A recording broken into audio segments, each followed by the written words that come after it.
เฮ็ดกับข้าวซอยซอยทั้งน้องเตอ่าเจ้าแต่เช้าแบบแต่เช้ามานี่แบบเจ้าบ่ได้รู้สึกแปลกบ่ว่าน้องเคยเจ้ากับ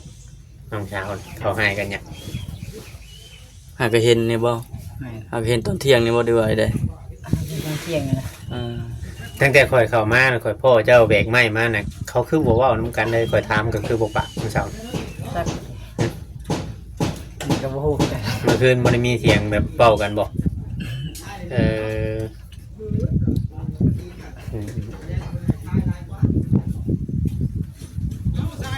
เพราะว่าเนาะตอนนี้นั่นเว้าง่ายๆว่ามันยากนำถามหยังก็บ่ปากบ่เว้าเนาะน้องบ่อยเนาะ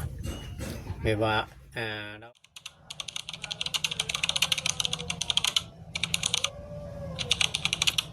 สบายดีสบายดี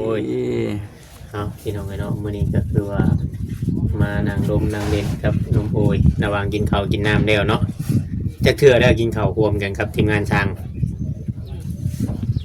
นี่ได้ช้างจูนี่นะเทื่อนี่น่ะบ่แต่เก่าบ่ได้เคยกินบ่รอบก่อนนี่น้องบุญมีแต่เพิ่นแบ่งไว้เนาะมื้อนี้ทางน้องโอยเป็นคนไปเฮ็ดกับข้าวพี่น้องเนาะเฮ็ดกับข้าวซอยซอยทั้งน้องเตเจ้าแต่เช้าแบบแต่เช้ามานี่แบบเจ้าบ่ได้รู้สึกแปลกบ่ว่าน้องเคยเจ้ากับน้องสาวเขาให้กันหยังหากเห็นนี่บ่หากเห็นตอนเที่ยงนี่บ่ได้ว่าได้ตอนเที่ยงนะตั้งแต่ข่อยเข้ามาข่อยพ่อเจ้าแบกไม้มาน่ะเขาคือบ่เว้านำกันเลยข่อยถามก็คือบ่ปากมื้อเช้าสักมันก็บ่ฮู้คือกันเมื่อคืนบ่ได้มีเสียงแบบเว้ากันบ่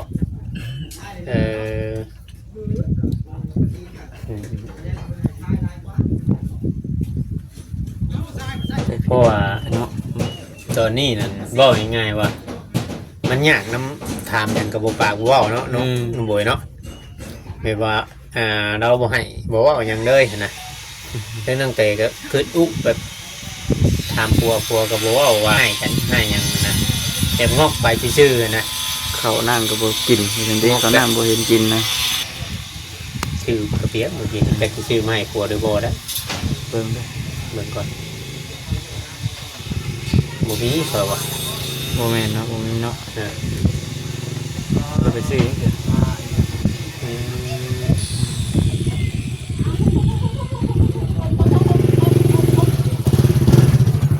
แต่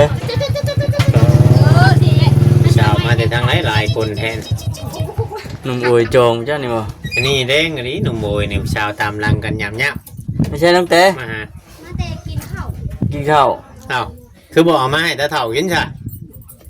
เอ้าเตอมานี่นะเจนที่ได้ไปซื้อยาโคอีรอบโชงป้าสาวกรุงเทพคือมีแต่ผู้งามแท้บาทนี่มาแต่ทางไหนเป็นได้แล้วสูเป็นได้หลายคนดีน้องคุณเจ้าเอามูมาแต่ทางไหนโอ้ยอย่าถ่ายแม่โอ้ยว้าวพากระตับก่อนบริบาลว่าอดใจบ่ไหวถึงต้องจอดรถอีกครั้งมันก็ดีว่าสิเมื่อเลยเมื่อกี้นี่ว่าสิเมื่อแล้วอดใจบ่ได้อดใจบ่ไหวเมื่อเห็นสาวมาแอบได้เลยมาเด่นเพื่อนน้องเตอยากเห็นเพื่อนน้องเตนะบอกมาเด่นเพื่อนน้องเตบอกเชิญนี่คือว่าคุณบ้าโบขำแบบมาคืนนี้คือประมาณอย่างนี้แสดงว่ามาหานุ่มมวยเขามือหน้าเราจังถามนี่ฮะเนาะไม่ว่าได้ใช่นี่ไงโอ้ยตัวเองก็มันทักก็เลยปกติผมยาวสบายดีก็จะได้น้ำบัวเอ้าสบายดีเขาเคยเขากล้องน้ำเขาอะไรพากันไปยังชนะมาลิ้นน้ำสบายดีน้องคุณเจ้านะเขากล้องเรามาถามมวยป่ะนี่แม่เห็นนะคุณ เป็นกำลังเทบ่ทาง บอกทิ้งให้แม่ก็แต่ชูเอิญแล้ว เอิ้นไปเด่นอยู่พุ่น ไปจ้ะไปย่าน มาเด่นเพื่อนเราโอ้ยหนุ่มโบนี่อยากโยกพี่สาว เจรอก่อนเว้ย จะรอก่อน หน่อย ยิ้มเปื่อย ขึ้นเลยผู้สาว แรงไม่เบา ผู้สาวตึมแล้วเนาะ มีโทรศัพท์แล้วมาเพื่อแล้วบ่ มาเปื่อยแล้วทำใจจะออกไปข้างนอกกับยังมือในคอยสาก่อนเด้อนี่มันคอยลืมเอามาดีเช้า ถูก พี่น้องเลยเนาะตอนนี้สาวๆกำลังมารุมรอบนมโอยถึงที่นุ่งครับนุ่งเชียว เลย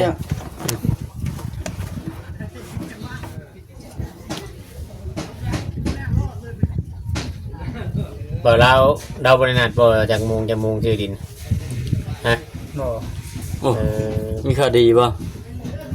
แล้วบอกชื่อเนาะแต่ว่าเรายังไม่ได้บอกเนาะมื้อนี้เนาะ โอ้ยมีข่าวดีแล้ว แจ้งมาแล้ว เก็บบอก มื้อนี้แต่ว่ายังบ่ฮู้ว่าสิแม่นตอนไหน หลายคนเนาะ มันหลายคนเพราะ รุ่นช่วงค่ำๆเนาะโอ้ยเนาะ แม่นดุนกันจะเป็นช่วงค่ำๆพุ่นน่ะพี่น้องกันเอฟซีหลายคนก็อยากฮู้นะอยากฮู้ว่าราคาเท่าไหร่ว่าเป็นซื้อประมาณจักเม็ด แต่ว่า10 คูณ 20นี่เขาถามมาฟังนี่ก็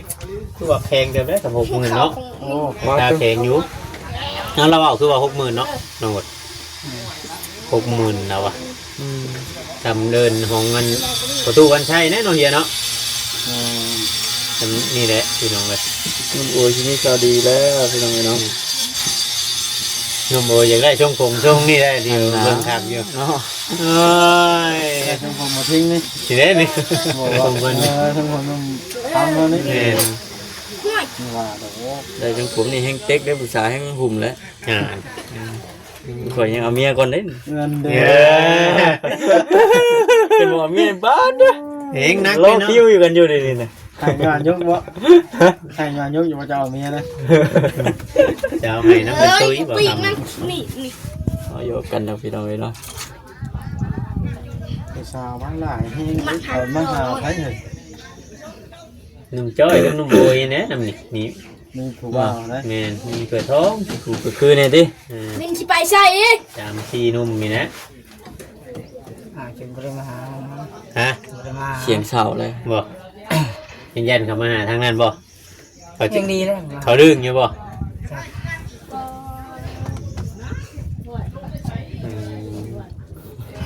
ถ้าว่าผู้สาวแชทมานี่เจ้าบอกว่าให้อัดเสียงมาอย่างเดียวบ่เดียน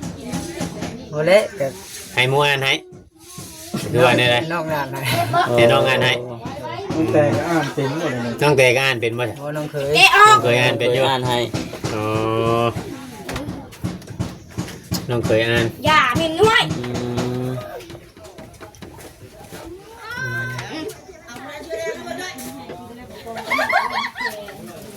อ๋อ ด้วยเอฟซีด้วย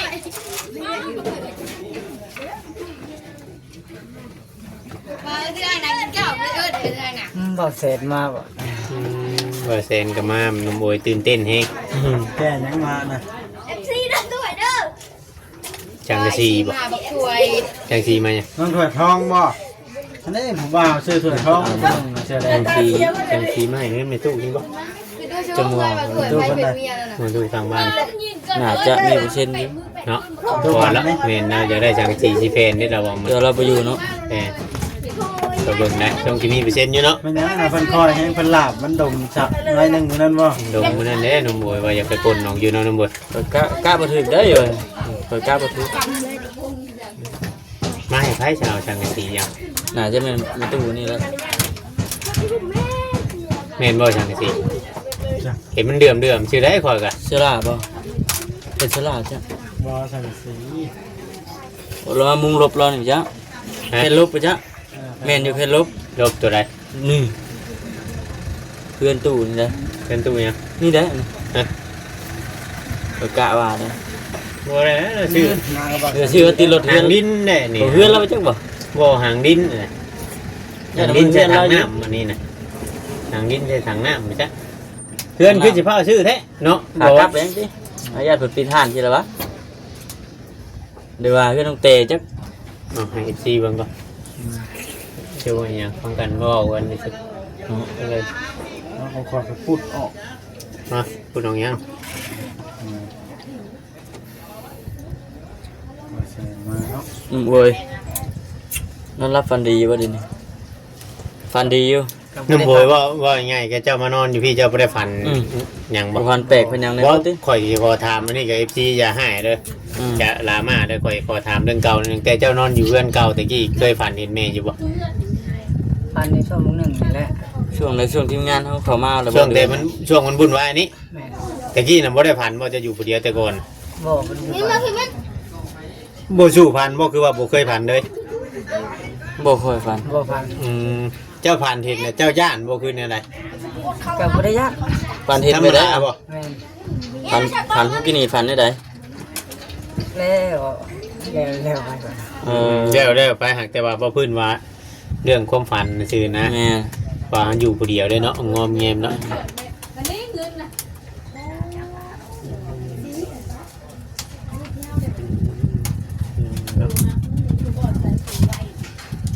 เร่งน้ำเล็กน้อยเลยเนาะ แม่น ทิ้งอุ้ยหมอน ก็ย่านเทวบดนี้เนาะ บ่ได้ย่านแต่แล้วจริง มันดื้อใช่ไหม มันชุดเหรอ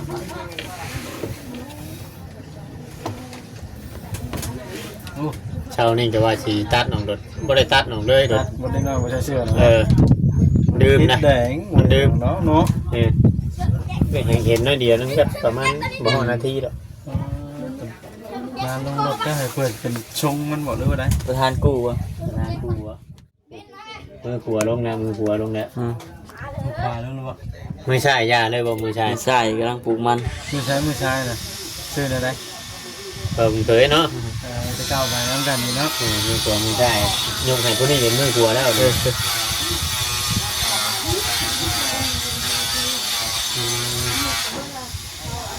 ตอนนี้น้องแต่กำลังไปโน่นุ่มบอยอยู่ไปกินกาแฟหักยังบ่ยอมซื้อมาให้นุ่มบอยอีก สั่ง น้องเตกเป็นช่วงนี้เป็นน้ำหน้าท้องบ่คือกินข้าวหลายเนาะต้มปลากินนี่ก็กินได้นุ่มบด แล้วกินเลย กินนะอยู่เทิงผู้เรากินผู้เดียวละบ่ได้ว่าเราออกไปกินข้าวอยู่ข้างนอกอีกเนาะเป็นน้ำช่วงหน้าท้องบ่คือนี่ไร โอ้ยเจ๊อุ้มหลานอีกแล้วนี่ ทำเป็นลานนี่เจ้าอยากได้ผู้หญิงบ่คือผู้ชายฮะ มายิงก็ได้ผู้ชายก็ดี ลูกน้องตุ้งนี่เจ้าเห็นอยู่บ่ยังบ่เห็นจะเกลือบ่เรายังบ่เห็นนะบ่ในคลิปได้เบิ่งคลิปอยู่บ่คลิปจุกข่อยพาไปห้องหมอเบิ่งอยู่บ่ตั้งไว้อยากเบิ่งกันจักเลยอีหนุ่มโอยนี่เนาะ จักอย่างเลยเนาะช่วงนั้นหนดบ่ได้นั่น เพิ่นมวยป้าน้ำไผ่น้ำมวยมันข้าแนมทางทั้งนี้ พี่มานั่งใกล้หนุ่มโอยพี่ ไม่ต้อง จัก คน เลยบ่ ผู้ชายดำได้น้องยังใช่ไหม น้องยังหนุ่มโอยผู้ชายด นี่ ำน้องชื่อคือลูกข่อยแท้ ผู้ชายดีแห้งแท้น้ำมวย ยังคือบ่ได้มาหาข่อยเนาะ อ้าวโบได้เบิดเท่านี้บ่ได้ยังจบ เรื่องนั่นอย่างเฉย นี่บัตรได้แล้วก็บัตรนะ เปล่า อ่า บ่มีเดือดบัดเถื่อนแล้ว เอาไว้จ่ายจ่ายนี่ยาจะบัตรเถื่อนเดือน ปลาลมปลาบดธรรมดา ธรรมดาเลยหนุ่มโอยเนาะดีเดือดดีหนุ่มโอย นั่งไปป้าไว้ให้นี่อุกอ่างเด็กมีแต่คนโสดมาลิ เด้อ ป้านี่ชิได้เนี่ย มีแต่คนโสดนะ บ่าวเวียงไปโสดได้บ่าวเวียง